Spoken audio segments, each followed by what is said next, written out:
품격 떨어지게 VIP 앞에서 뭐 하는 거야? 당장 해고해! 그 말이 사흘 전 제가 제 호텔 로비에서 젖은 수건을 줍던 여직원에게 직접 내뱉은 말이었습니다. 벌레 보듯 무시하며 지나쳤던 그 아이를 20년 만에 달려온 첫사랑. 서윤의 장례식장에서 상주로 다시 마주하게 될 줄은 꿈에도 몰랐죠. 영정사진 속 서윤은 여전히 맑은 미소를 짓고 있었지만 제 가슴은 이미 갈갈이 찢겨나가고 있었답니다. 어머니와는 어떤 관계신가요? 울먹이며 묻는 다은이의 질문에 저는 가슴 한구석이 덜컥 내려앉았지만 차마 입이 떨어지지 않아 오래전 지인이었다고 겨우 대답했죠. 그런데 그때였어요. 술 냄새를 풍기며 다은의 계부인 조 씨가 무례하게 들어섰답니다. 조 씨는 영정사진 앞에서도 예의라곤 찾아볼 수 없었죠. 오히려 바닥에 웅크린 다은의 어깨를 발로 툭툭 치며 야, 울긴 왜 울어. 내 애미 병원비 밀린 거나 해결해. 라며 고함을 질러댔답니다. 그러다 제 고급 정장과 명품 시계를 발견한 조 씨의 눈엔 금세 탐욕이 서렸죠. 어이, 양복쟁이 양반 조의금 내러온 거면 일이네요. 이 집 실질적인 상주는 나니까 돈은 나한테 주면 됩니다. 슬픔에 잠긴 아이를 물건 취급하며 당당하게 돈부터 요구하는 그 손을 보며 저는 말로 다 할 수 없는 혐오감과 분노를 느꼈습니다. 당황해 물러나던 다은이가 제게 육개장 그릇을 건네려 소매를 살짝 걷는 순간 저는 그만 기겁하며 자리에 주저앉고 말았답니다. 아이의 가녀린 팔목을 시퍼렇게 뒤덮은 멍 자국 위로 20년 전 제가 단 한 사람만을 위해 특별히 맞췄던 그 나비 팔찌가 낡은 채로 빛나고 있었거든요. 엄마가 그랬어요. 아빠가 올 증표니까 절대 뺏기지 말라고. 그 소리에 저는 7천억 자산가라는 명예도 잊은 채 심장이 찢겨나가는 듯한 충격에 빠졌답니다. 내가 내 손으로 직접 짓밟았던 저 아이가 왜 그 팔찌를 가지고 있는 건지, 그리고 이 지옥 같은 곳에서 아이를 구해내기 위해 제가 어떤 잔인한 복수를 시작했는지, 그 기막힌 이야기가 지금 시작됩니다.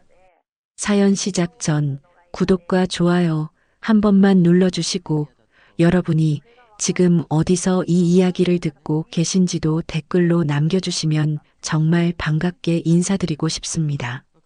그럼 지금 시작합니다. 지방의 어느 낡고 한적한 장례식장, 향 연기가 맵게 감도는 그 빈소 안으로 JS 호텔의 한승우 회장이 들어섰습니다.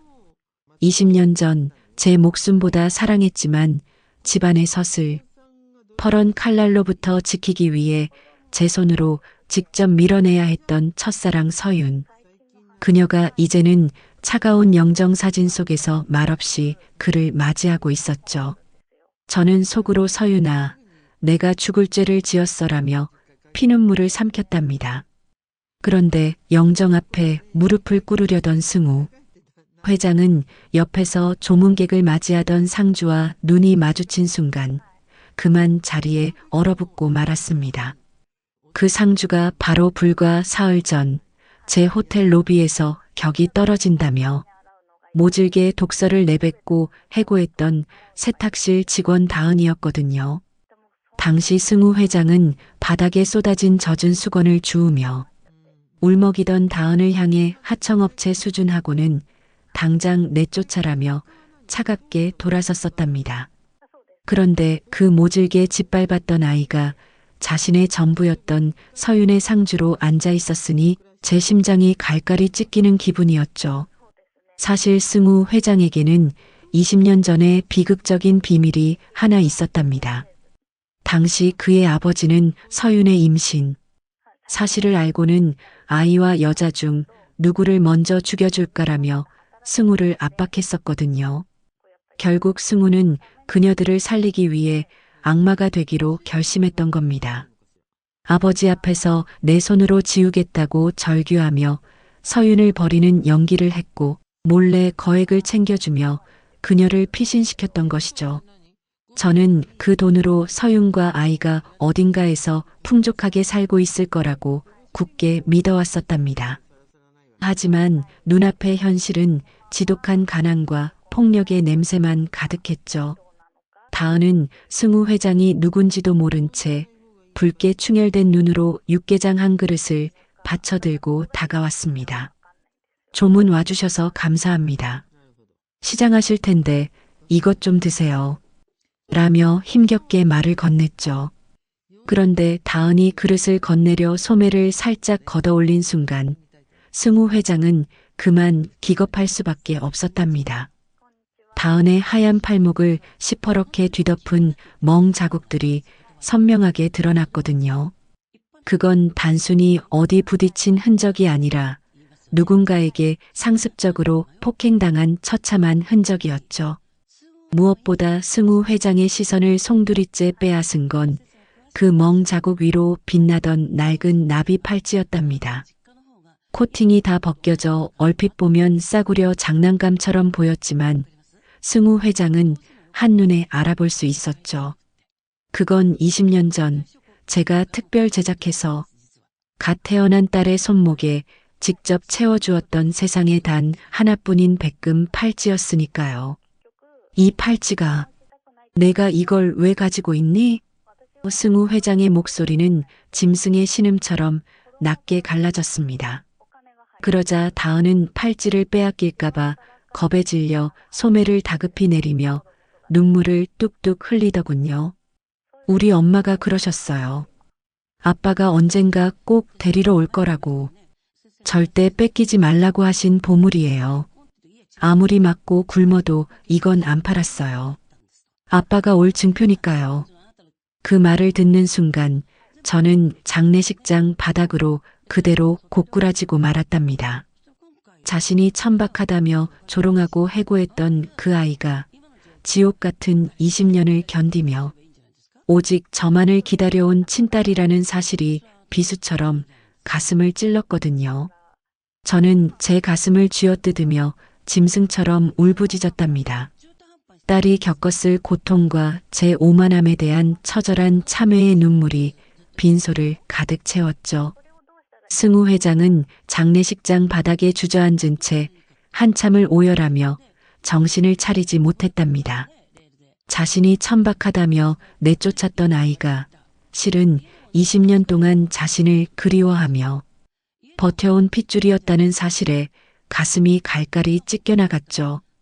하지만 승우 회장이 슬픔에 잠겨 있을 시간조차 허락되지 않았습니다. 갑자기 빈소가 소란스러워지더니 술 냄새를 진동시키며 웬 사내 하나가 무례하게 들어섰거든요. 그 남자는 다은의 계부이자 도박에 미친 조 씨였답니다. 조 씨는 죽은 서윤의 영정사진 앞에서도 예의라곤 찾아볼 수 없었죠. 오히려 바닥에 웅크린 다은의 어깨를 발로 툭툭 치며 야, 울긴 왜 울어. 내 애미 병원비 밀린 거나 해결해. 라며 고함을 질렀답니다. 그러다 조 씨는 비틀거리는 몸을 돌려 승우 회장을 발견했습니다. 승우 회장의 고급스러운 정장과 손목에 감긴 명품 시계를 본 조 씨의 눈에 번뜩이는 탐욕이 서렸죠. 조 씨는 다은을 밀쳐내고 승우 회장 앞으로 다가가 뻔뻔하게 손을 내밀었습니다. 어이, 양복쟁이 양반. 조의금은 나한테 주면 됩니다. 다은의 손목을 멍들게 한 그 더러운 손으로 돈을 요구하는 조 씨를 보며 저는 피가 거꾸로 솟는 기분을 느꼈죠. 저는 즉시 비서실을 가동해 다은의 지난 세월을 조사하게 했답니다. 그런데 보고된 내용은 상상 이상으로 처참했죠. 승우 회장은 즉시 비서실을 가동해 다은의 지난 세월을 조사하게 했답니다. 그런데 보고된 내용은 상상 이상으로 처참했죠. 서윤이 떠난 후 다은은 이 계부 밑에서 온갖 구박과 폭력을 견디며 돈 벌어오는 기계로 살고 있었거든요. 다은이 호텔 세탁실에서 손이 부르트도록 번 돈은 모두 계부의 도박 자금으로 사라졌고 그것도 모자라 계부는 다은을 악명 높은 사채업자에게 인신매매나 다름없는 조건으로 팔아넘길 계약서까지 쓴 상태였답니다. 설상가상으로 이 모든 일의 배후에는 승우 회장의 자리를 노리는 박 부회장이 숨어 있었습니다. 박 부회장은 다은의 존재를 승우 회장을 몰락시킬 비장의 카드로 쓰기 위해 계부를 뒤에서 조종하며 다은을 지옥으로 밀어넣고 있었던 것이죠. 승우 회장이 장례식장에 나타났다는 소식을 들은 박 부회장은 오히려 승우 회장에게 전화를 걸어 과거가 밝혀지면 주가가 폭락할 텐데 적당히 물러나시는 게 어떻겠냐며 다은의 목숨을 담보로 협박까지 해왔답니다. 장례식이 끝나기만을 기다렸다는 듯 빈소 밖에는 시커먼 정장을 입은 사채업자들이 들이닥쳤습니다. 조 씨는 내 딸 팔아넘기는 건 내 마음이라며 다은을 강제로 차에 태우려 했죠. 다은은 바닥에 팽개쳐지면서도 소매 속에 숨긴 나비 팔찌를 꽉 쥐며 우리 아빠가 올 거야. 아빠가 꼭 온다고 했단 말이야. 라며 울부짖었답니다. 사채업자 중 하나가 그 팔찌를 보고는 이런 쓰레기가 무슨 보물이라고라며 다은의 손목에서 팔찌를 낚아채 바닥에 짓밟아 버렸죠. 그 처절한 비명을 듣는 순간 차 안에서 대기하며 모든 전력을 집결시키던 회장의 눈빛이 서늘하게 바뀌었답니다. 회장은 이제 비겁하게 숨거나 타협할 생각이 전혀 없었죠. 그는 비서실장에게 나직하지만 단호한 목소리로 명령을 내렸습니다. JS 호텔에 전 보안팀을 투입해. 그리고 이 일에 관련된 놈들은 이 땅에서 숨조차 쉬지 못하게 만들어다. 오늘부터 한승우가 아니라 한다은의 아버지가 누군지 세상에 똑똑히 보여줄 테니까. 사채업자들이 다은을 강제로 차에 태우려던 그 절체절명의 순간 장례식장 입구로 수십 대의 검은 세단이 들이닥쳤답니다. 차에서 내린 수십 명의 보안 요원이 순식간에 사채업자들을 포위했고 그 중심에서 한승우 회장이 얼음처럼 차가운 표정으로 걸어 나왔죠. 승우 회장은 바닥에 짓밟힌 나비 팔찌를 주워 먼지를 닦아내며 다은을 붙잡고 있던 사내들을 향해 낮게 응조렸습니다. 그 더러운 손 치워라. 내 딸 몸에 손끝 하나라도 되는 놈은 오늘부로 이 땅에서 숨조차 쉬지 못하게 될 테니까. 사채업자들은 승우 회장의 압도적인 위용에 질려 뒷걸음질 쳤지만 눈치 없는 계부조 씨는 오히려 이 양반이 돈 좀 있다고 유세냐며 소리를 질러댔답니다. 승우 회장은 대답 대신 비서실장이 내민 서류 뭉치를 조 씨와 사채업자들 앞에 던져버렸죠. 거기엔 조 씨가 도박장에서 쓴 차용증과 박 부회장으로부터 뒷돈을 받은 정황이 낱낱이 기록되어 있었거든요. 승우 회장은 현장에서 사채업자들의 채권을 모두 현찰로 사들여 그 자리에서 찢어버린 뒤 공갈 협박과 상습 폭행 혐의로 그들을 경찰에 넘겨버렸답니다. 상황이 정리되고 사위가 정적에 휩싸였을 때 승우 회장은 떨고 있는 다은의 앞으로 다가가 무릎을 꿇었습니다. 다은아, 미안하다. 이 아빠가 죽을 죄를 지었어. 하지만 며칠 전 호텔에서 모욕을 당했던 다은은 차가운 눈빛으로 승우 회장을 밀쳐냈죠. 회장님이 왜 제 아빠예요? 20년 동안 어디 있다가 이제야 나타나서 생색이세요. 다은의 원망 섞인 절규에 승우 회장은 아무 대답도 못하고 고개를 숙였답니다. 그때 다은이 품 안에서 낡고 꼬깃꼬깃한 편지 한 장을 꺼내 승우 회장에게 내밀었습니다.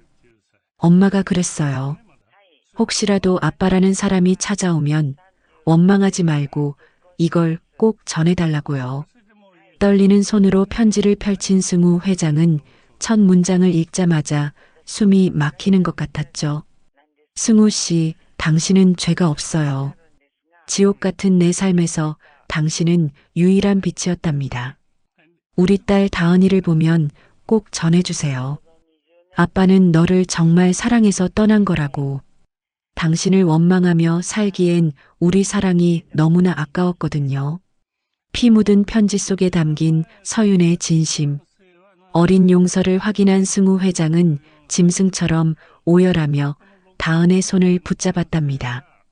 다은 역시 엄마가 평생 간직해온 아빠를 향한 사랑을 확인하고는 참았던 울음을 터뜨리며 처음으로 승우 회장의 품에 안겨 아빠라고 불렀죠. 복수는 여기서 끝이 아니었답니다. 저는 박 부회장을 이사회에서 영구 제명시키고 전 재산을 몰수하여 길거리로 내쫓았습니다. 특히 다은을 짐승처럼 부려먹었던 계부조 씨에게는 가장 처절한 거지 엔딩을 선물했죠. 승우 회장은 조 씨를 감옥에 보내는 대신 다은이 평생 고초를 겪으며 걸레질을 했던 호텔 지하 가장 깊은 세탁실의 일용직으로 쳐넣었답니다. 저는 조 씨에게 직접 말했습니다. 내가 우리 딸에게 했던 말 똑같이 돌려주지. 격 떨어지게 VIP 앞에서 알랑거리지 말고 평생 걸레질이나 하며 속죄해. 조 씨는 이제 평생 쓰레기를 치우며 자신이 학대한 딸이 겪었던 고통을 고스란히 되돌려받게 된 것이죠. 몇 달 후 JS 호텔의 분위기는 완전히 달라졌답니다. 다은은 당당하게 후계자 수업을 받으며 호텔 경영의 핵심 인물로 거듭났고 승우 회장은 그런 딸의 곁을 든든하게 지키는 딸 바보 아버지가 되었거든요.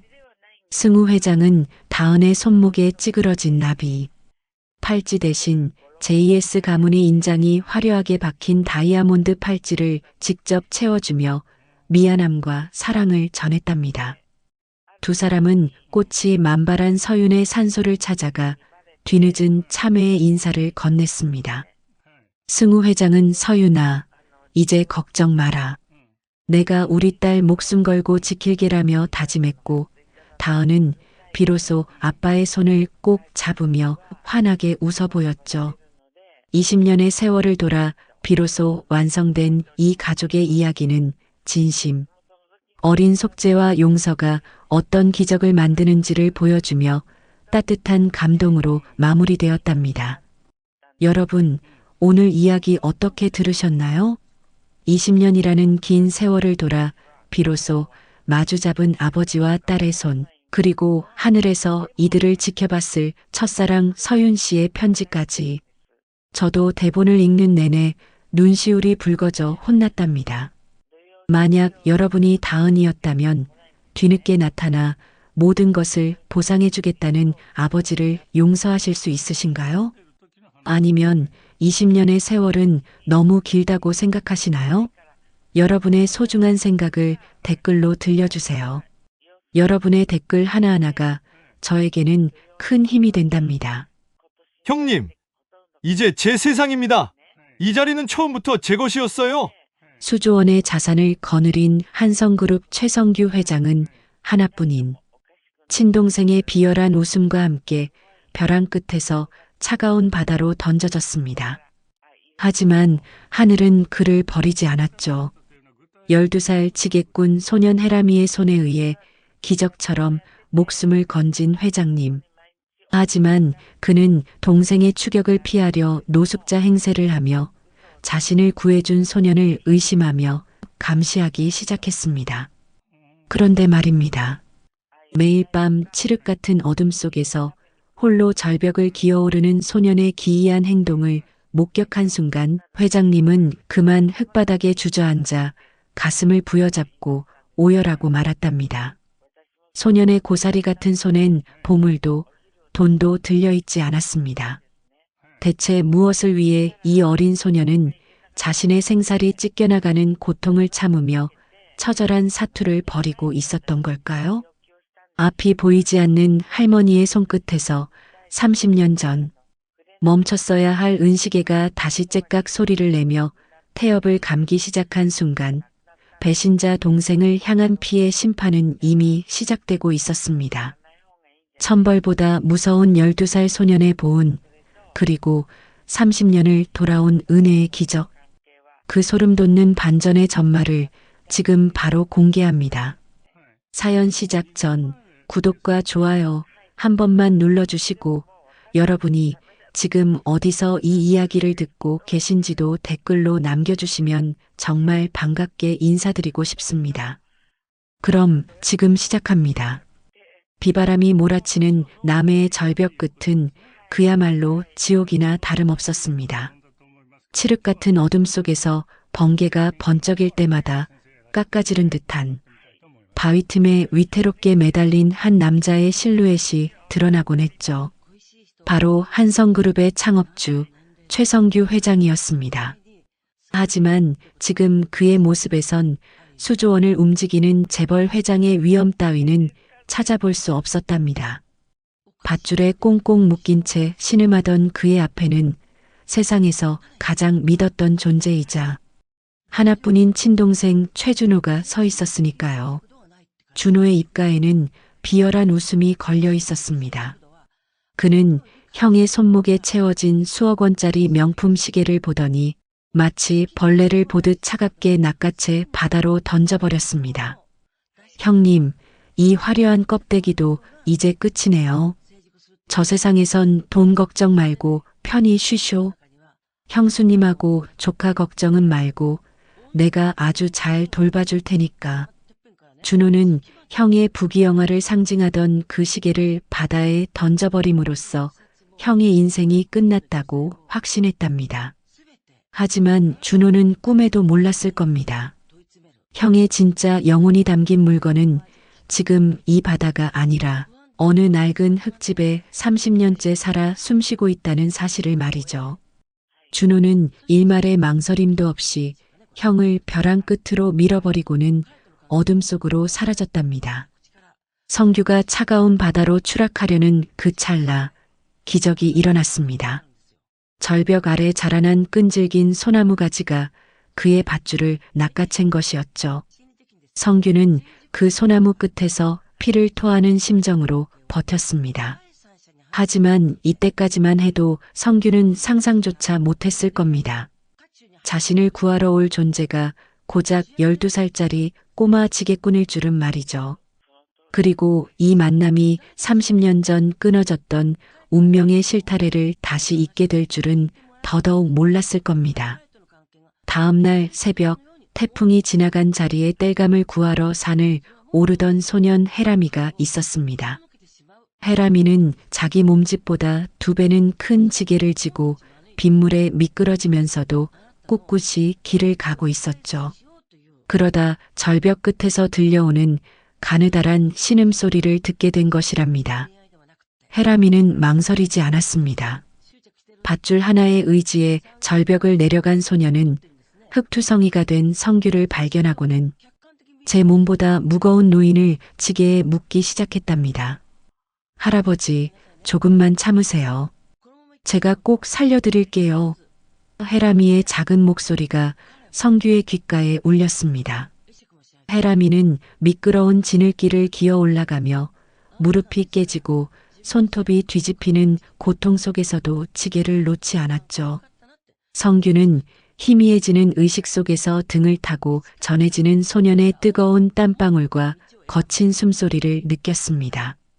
그건 죽어가던 성규의 심장을 다시 뛰게 만드는 생명의 고동이었답니다.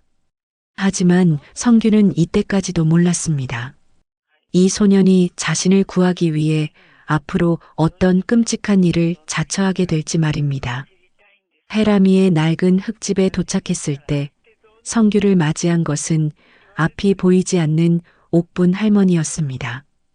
할머니는 눈이 멀었음에도 불구하고 해람이가 데려온 손님의 기운을 예사롭지 않게 느꼈죠. 성규는 정신을 차리자마자 본능적으로 위협을 느꼈습니다. 동생 최준호가 보낸 추격자들이 분명 이 마을을 뒤질 것이 뻔했으니까요. 성규는 해람이가 장롱 깊숙이 소중히 보관해 두었던 돌아가신 아버지의 낡고 큼지막한 옷을 빌려 입고 수염도 깎지 않은 채 기억을 잃은 노숙자 행세를 하기 시작했답니다. 그런데 성규의 마음속에는 의심의 싹이 트기 시작했습니다. 사람을 믿었다가 벼랑 끝까지 밀려났던 상처 때문이었을까요? 성규는 동생에게 당한 트라우마 때문에 생긴 지독한 불신으로 혜람이가 밤마다 몰래 집을 나가 어딘가로 향하는 것을 보고 의구심을 품었죠. 저 아이가 내 정체를 알아채고 동생 놈들에게 팔아넘기려는 건 아닐까? 이런 불안은 성규를 가만히 있게 두지 않았답니다.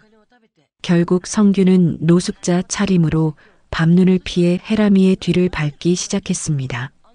성규가 도착한 곳은 자신이 죽을 뻔했던 바로 그 절벽이었습니다. 바위 뒤에 숨어 지켜보던 성규의 눈에 기이한 광경이 들어왔죠. 혜람이가 성규가 입고 있던 찢어진 코트를 바위 틈에 끼워 넣고 성규의 신발 한 짝을 돌로 마구 지니기고 있는 게 아니겠어요? 이 어린 놈이 내 죽음을 조작해서 확실한 포상금을 받으려는구나. 성규는 배신감에 몸을 떨며 소리를 지르려 했습니다.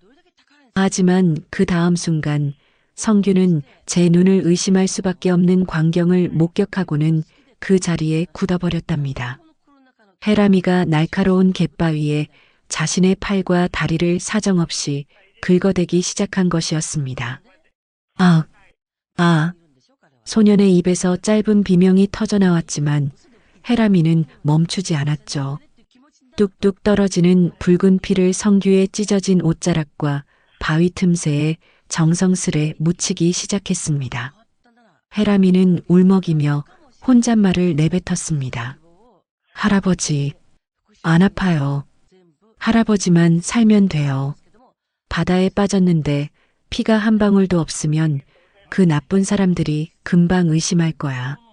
할아버지 피는 아니지만 내 피라도 이렇게 묻혀놔야 할아버지가 진짜 돌아가신 줄 알고 안 찾으러 오겠지.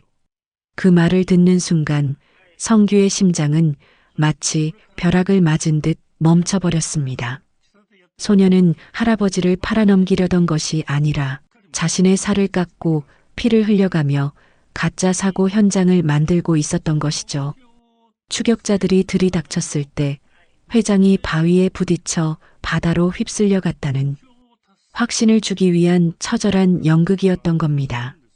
성규는 가슴을 부여잡고 나무 뒤에서 소리 없이 오열했답니다. 내가 미쳤지. 저 어린 천사 같은 아이를 의심하다니. 성규의 눈물은 빗물보다 더 뜨겁게 흘러내렸습니다. 소년의 지극한 효심이 성규의 굳어있던 심장을 녹여버린 것이었죠. 피투성이가 된 혜람이가 절뚝이며 집으로 돌아가자 성규도 몰래 뒤따라 들어갔죠. 그때였습니다. 방 안에서 기다리던 옥분 할머니가 성규의 기척을 느끼더니 천천히 손을 뻗었습니다. 시각장애인인 할머니의 거친 손끝이 성규의 손등을 스쳤죠. 할머니는 잠시 멈칫하더니 성규의 손등에 난 오래된 흉터와 그 마디마디를 아주 천천히 더듬었습니다. 할머니의 표정이 미묘하게 떨렸지만 할머니는 이내 아무 말 없이 손을 거두고 부엌으로 향했답니다. 성규는 할머니의 그 침묵이 무엇을 의미하는지 이때는 전혀 알지 못했습니다. 그저 할머니가 앞이 안 보여서 그런가 보다 하고 넘겼을 뿐이었죠. 하지만 감동도 잠시 밖에서 거친 구둣발 소리가 들려왔습니다. 동생 최준호가 보낸 추격자들이 드디어 혜람이의 흙집 앞마당까지 들이닥친 것이었죠. 이봐, 여기 지게꾼 꼬마 있지? 어제 절벽 근처에서 수상한 노인 못 봤어?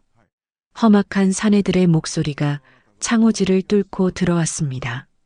성규는 다급히 부엌 뒤주 속으로 몸을 숨겼고 혜람이는 붕대를 감은 팔을 등 뒤로 숨긴 채 마당으로 나갔답니다. 사내들은 혜람이를 거칠게 몰아세웠습니다. 하지만 혜람이는 눈 하나 깜짝하지 않고 대답했죠. 어제 절벽에서 누가 바다로 떨어지는 거 봤어요. 제가 무서워서 도망치다가 신발이랑 옷까지만 봤는데. 혜람이의 말에 사내들은 코웃음을 치며 소년을 절벽으로 끌고 갔습니다. 그리고 그곳에서 해람이가 목숨 걸고 만들어둔 피 묻은 현장을 목격하게 된 것이랍니다.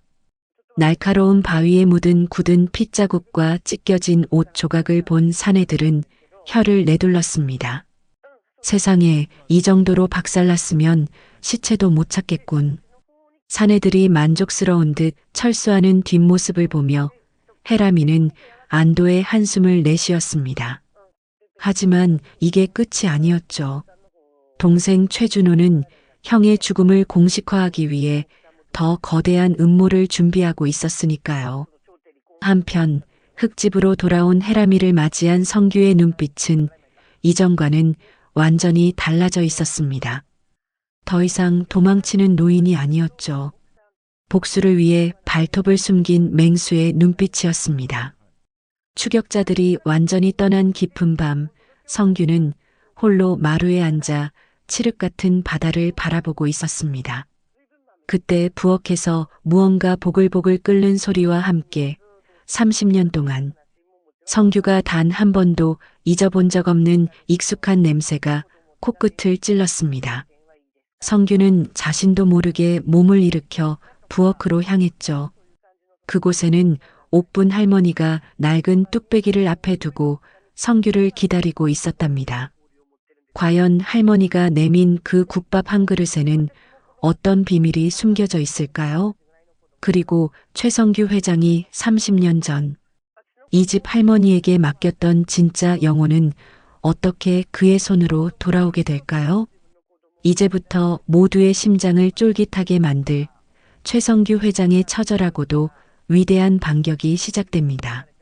추격자들이 떠나고 폭풍우가 지나간 자리에 찾아온 정적은 오히려 소름 끼치도록 차갑게 느껴졌답니다.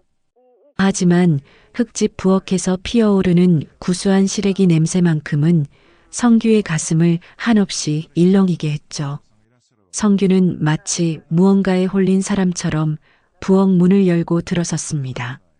그곳에는 앞이 보이지 않는 옥분 할머니가 김이 모락모락 나는 국밥 한 그릇을 앞에 두고 기다리고 있었답니다.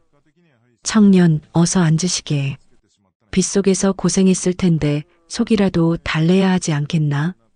할머니의 목소리는 평온했지만 그 속에 담긴 무게는 결코 가볍지 않았죠. 성규는 떨리는 손으로 수저를 들어 국물을 한 모금 마셨답니다. 아, 이 맛이었습니다.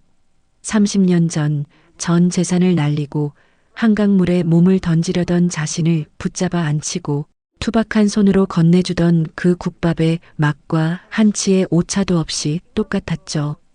성규의 눈에서 기억고 뜨거운 눈물 한 방울이 국밥 속으로 툭 떨어졌답니다. 이때 성규는 꿈에도 몰랐을 겁니다. 할머니가 자신을 알아본 것이 단순히 우연이 아니라 30년 세월 동안 단 하루도 빠짐없이 자신을 기다려온 지극한 정성의 결과였다는 사실을 말이죠. 할머니는 조용히 자리에서 일어나 장롱 깊숙한 곳에서 무언가를 꺼내왔습니다. 낡은 보자기 안에서 나온 것은 바로 30년 전 성규가 반드시 성공해서 데리러 오겠다며 목숨처럼 맡겼던 낡은 은시계였답니다. 할머니는 시계를 성규의 손바닥 위에 올려놓으며 나직하게 말했습니다. 이 시계 태엽을 매일 밤 감았소. 시계가 멈추면 자네 인생도 멈출까봐 앞이 안 보이는 어둠 속에서도 귀를 기울이며 이째깍 소리를 지켰단 말이오. 성규는 은시계를 가슴에 품고 꺼느꼈답니다. 째깍째깍. 30년간 멈추지 않은 그 소리는 성규에게 이제 내 자리를 되찾으라고 호령하는 맹수의 포효처럼 들렸죠. 하지만 성규는 몰랐습니다. 이 은시계가 내일이면 동생 최준호의 숨통을 끊어놓을 죽음의 초읽기가 될 줄은 말입니다. 그날 밤 성규는 더 이상 나약한 노숙자가 아니었습니다. 그는 붕대를 감고 잠든 해람이의 머리를 쓰다듬으며 복수를 다짐했죠. 해람아, 내가 흘린 피의 대가 이 할아버지가 수만 배로 갚아주마. 성규는 노숙자 차림으로 밤눈을 뚫고 마을 공중전화로 향했습니다. 그리고 30년 넘게 자신을 보좌해온 세상에서 단 한 명, 믿을 수 있는 사람인 박 비서에게 연락을 취했답니다. 수화기 너머 박 비서의 목소리는 파르르 떨리고 있었습니다. 회장님, 살아계셨군요. 제가 회장님이 돌아가셨다는 말을 믿지 않고 전국을 뒤지고 있었습니다. 박 비서의 충성심에 성규는 짧은 안도의 숨을 내뱉었죠. 성규는 노숙자 차림으로 인근 폐가에서 박 비서와 비밀리에 접선했습니다. 박 비서는 성규에게 현재 서울에서 벌어지고 있는 기가 막힌 상황을 전해주었답니다. 동생 최준호는 이미 형의 죽음을 공식화하고 내일 오전 한성그룹 신임 회장 취임식을 강행한다는 것이었죠. 심지어 취임식이 끝나는 즉시 회사의 주요 자산을 해외 유령, 회사로 빼돌리려는 치밀한 계획까지 세워둔 상태였답니다. 성규의 눈빛이 매의 발톱처럼 날카로워졌습니다. 하지만 성규는 서두르지 않았습니다. 적이 가장 높은 곳에서 환호할 때 그 발밑을 무너뜨려야 가장 처절한 복수가 된다는 것을 잘 알고 있었으니까요. 이때 해람이가 성규에게 달려와 무언가를 건넸습니다. 할아버지, 어제 절벽 아래에서 이거 주웠어요. 그것은 동생 최준호가 성규를 밀칠 때 떨어뜨린 한정판 명품 만년필이었습니다. 거기엔 최준호의 이름이 각인되어 있었을 뿐만 아니라 성규의 혈흔까지 묻어있는 결정적인 증거물이었죠. 성규는 만년필을 꽉 쥐었답니다. 이제 퍼즐은 완성되었습니다. 동생이 쳐놓은 덫은 이제 거꾸로 그놈의 목을 조르는 밧줄이 될 것이 분명했으니까요. 다음 날 아침 서울의 한성그룹 본사 대강당은 수많은 취재진과 정재계 인사들로 발 디딜 틈이 없었습니다. 단상 위에는 최준호가 검은 양복을 말끔하게 차려입고 가증스럽게도 슬픈 표정을 지으며 형을 기리는 추도사를 읽고 있었죠. 사랑하는 형님을 불의의 사고로 잃고 저는 비통한 심정으로 이 자리에 섰습니다. 준호의 뺨 위로 흐르는 가짜 눈물을 보며 사람들은 숙연해졌답니다. 하지만 준호는 꿈에도 몰랐을 겁니다. 지금 이 순간 자신이 죽였다고 믿는 형이 강당 문 밖에서 노숙자의 누더기를 벗어던지고 차가운 분노를 머금은 채 서 있다는 사실을 말이죠. 취임식이 절정에 달하고 준호가 회장직 수락 연설을 하려던 바로 그 찰나였습니다. 갑자기 장내 스피커에서 정막을 깨는 날카로운 소리가 들려왔습니다. 째깍, 째깍, 째깍. 5초간 이어진 은시계의 태엽 소리는 마치 저승에서 온 경고장 같았죠. 준호의 얼굴이 순식간에 흙빛으로 변했습니다. 이게 무슨 소리야? 당장 꺼.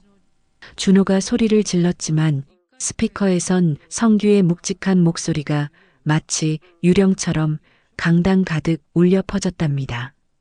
태경아, 형의 원혼이 무섭지도 않으냐? 내가 벼랑 끝에 버린 것은 내 몸이 아니라 내 양심이었다. 강당 문이 활짝 열렸습니다. 그곳엔 위험 있는 정장을 차려입은 최성규 회장이 팔에 붕대를 감은 소년, 해람이와 단아한 한복 차림의 옥분 할머니의 손을 잡고 서 있었죠. 죽은 줄 알았던 형의 등장에 준호는 비명을 지르며 단상 아래로 굴러떨어졌답니다. 자, 이제부터 최준호가 쌓아 올린 가짜 성이 어떻게 무너져 내릴지, 그리고 해람이의 피 묻은 희생이 어떤 찬란한 보상으로 돌아올지 상상 그 이상의 사이다 반격이 기다리고 있답니다. 준호가 사시나무 떨듯 떨며 형의 바짓가랑이를 붙잡을 때 성규는 과연 어떤 마지막 일침을 가할까요? 그리고 할머니가 30년 만에 되찾은 빛은 과연 어떤 기적을 보여줄까요? 이제 누구도 막을 수 없는 정의의 심판이 시작됩니다. 끝까지 눈을 떼지 마시길 바랍니다. 한성그룹 본사 대강당의 공기는 순식간에 얼음장처럼 차갑게 식어버렸습니다. 단상 위에서 사시나무 떨듯 떨고 있는 최준호의 눈앞에 죽은 줄로만 알았던 형, 최성규 회장이 서 있었으니까요. 하지만 이건 시작일 뿐이었답니다. 준호가 더 경악한 것은 형의 곁에 선 기묘한 조합이었죠. 상처투성이 팔에 눈부시게 하얀 붕대를 감은 어린 소년 해람이와 낡았지만 기품 있는 한복을 차려입은 시각장애인 옥분 할머니가 형의 손을 꼭 잡고 있었기 때문입니다. 준호는 애써 침착하려 비명을 질렀습니다. 이건 가짜야. 형님은 돌아가셨어. 저건 유령이야. 당장 저 미친 노인네와 거지를 끌어내. 하지만 준호의 발악은 오히려 독이 되었답니다. 성규는 말없이 품 안에서 해람이가 목숨 걸고 찾아온 최준호의 명품 만년필을 꺼내 보였죠. 준호야, 내 이름이 새겨진 이 만년필이 왜 내 피가 묻은 채 그 험한 절벽 바위 틈에 박혀 있었을까? 내가 나를 밀칠 때 떨어뜨린 내 양심이 아니더냐? 이때 준호는 마지막 카드로 해외 자산을 언급하며 발악했습니다. 형님, 이미 늦었어. 내가 이미 회사 자산을 다 해외로 돌려놨다고. 형님이 돌아와 봤자 이 회사는 빈 껍데기뿐이야. 준호의 비열한 웃음이 강당에 울려 퍼졌지만 성규는 오히려 가련하다는 듯 동생을 바라보았답니다. 성규의 신호에 맞춰 박 비서가 대형 스크린의 화면을 전환했습니다. 그곳에는 준호가 자산을 빼돌리려 했던 해외 유령, 회사의 실체와 함께 금융당국에 의해 모든 계좌가 동결되었음을 알리는 긴급 공문이 떠올랐죠. 준호야, 내가 해외로 보낸 그 수천억 원의 돈, 실은 내가 노숙자 차림으로 박 비서와 접선해 미리 쳐놓은 그물이었단다. 내가 유령 회사라고 믿었던 그곳은 사실 우리 회사가 비리 자금을 추적하기 위해 만든 함정 계좌였지. 내가 오늘 취임식에서 최종 서명을 하는 순간 너는 살인 미수뿐만 아니라 특정 경제범죄 가중처벌법상 횡령 및 자산국외 도피죄까지 추가된 것이란다. 하지만 여기서 끝이 아니었습니다. 그가 상상조차 못했던 하늘의 심판이 기다리고 있었죠. 바로 박 비서가 산림청의 협조를 얻어 확보한 절벽 산불 감시용 고성능 CCTV 영상이었답니다. 화면 속에는 비바람 속에서도 선명하게 준호가 형 성규를 절벽, 소나무에 묶고 비열하게 웃으며 밀어버리는 장면이 그대로 담겨 있었죠. 사람이 보지 않는 곳이라 믿었겠지만 하늘의 눈은 그 모든 범행을 지켜보고 있었던 것이랍니다. 기자들의 플래시가 터지고 장내에 비난의 함성이 쏟아졌습니다. 준호는 단상 아래로 굴러떨어져 성규의 바짓가랑이를 붙잡으며 내 돈, 내 수천억 하며 바닥에 떨어진 동전 하나라도 주우려 비참하게 발악했답니다. 하지만 성규의 눈빛은 한없이 차가웠죠. 너를 살린 것은 내 자비가 아니라 저 어린 소년 해람이가 자기 몸을 깎아 흘린 피였다. 내 놈의 죄는 사람이 아니라 하늘이 심판할 것이다. 쩔그렁 소리와 함께 경찰들이 들이닥쳐 준호의 손목에 차가운 수갑을 채웠을 때 500여 명의 임직원과 기자는 일제히 일어나 박수갈채를 보냈답니다. 사건이 마무리된 후 성규 회장이 가장 먼저 향한 곳은 한성그룹의 화려한 집무실이 아니라 서울에서 제일 유명한 안과 병원이었습니다. 성규는 옥분 할머니의 손을 꼭 잡고 말했죠. 어머니, 30년 전에 제 인생의 빛이 되어주셨으니 이제 제가 어머니의 눈을 찾아드리겠습니다. 할머니는 손사래를 쳤지만 해람이가 할머니, 이제 제 얼굴 보셔야죠. 라며 애교를 부리자 결국 눈물을 훔치며 수술실로 향했답니다. 며칠 뒤 드디어 할머니의 눈에서 붕대를 푸는 날이 왔습니다. 성규와 해람이는 숨을 죽인 채 할머니를 지켜봤죠. 할머니가 서서히 눈을 뜨고 처음으로 마주한 것은 백발이 성성하지만 인자하게 웃고 있는 성규와 늠름하게 성장한 해람이의 얼굴이었습니다. 할머니는 아이고, 청년. 이렇게 멋진 신사가 되었구려. 우리 해람이는 어쩌면 이렇게 예쁘게 생겼을까? 라며 두 사람을 끌어안고 펑펑 울었답니다. 30년 세월의 어둠이 걷히고 마침내 광명을 되찾은 기적의 순간이었죠. 성규는 해람이를 자신의 정식 양손주로 입양하고 그에게 지게 대신 세상에서 제일 좋은 책가방을 선물했습니다. 그리고 할머니의 고향 마을에는 해람 희망의료앤드 장학센터를 건립했답니다. 돈이 없어 치료를 포기하는 노인들에게 무상수술을 해주고 해람이처럼 재능은 있지만 형편이 어려운 아이들에게 꿈을 심어주는 곳이었죠. 센터 입구에는 할머니가 30년간 태엽을 감아온 그 은시계를 형상화한 거대한 시계탑이 세워졌습니다. 희망의 태엽은 멈추지 않는다는 문구와 함께 말이죠. 어느덧 평화가 찾아온 저택의 저녁 식탁. 화려한 진수성찬 대신 김이 모락모락 나는 시래기 국밥 3그릇이 놓여 있었습니다. 성규는 해람이의 밥그릇에 고기 반찬을 듬뿍 얹어주며 환하게 웃었습니다. 해람아, 할아버지가 세상에서 제일 맛있는 밥은 이 국밥이란다. 30년 전에도 그리고 지금도 말이야. 해람이는 씩씩하게 국밥을 한 그릇 뚝딱 비워내며 할아버지를 향해 씩 웃어 보였죠. 째깍째깍. 거실에서 울려 퍼지는 은시계의 태엽 소리는 이제 더 이상 복수의 초읽기가 아니었습니다. 세 사람이 함께 만들어갈 행복한 내일을 축복하는 희망의 소리였죠.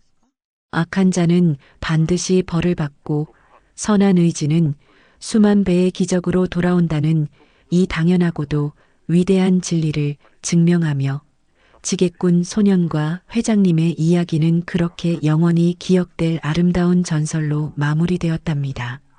여러분, 12살 어린 나이에 자신의 생사를 찢는 아픔을 참아가며 할아버지를 지켜낸 우리 대견한 해람이. 여러분이 해람이의 할아버지, 할머니라면 이 기특한 아이에게 어떤 선물을 해주고 싶으신가요? 해람이에게 전하고 싶은 따뜻한 응원의 한마디를 댓글로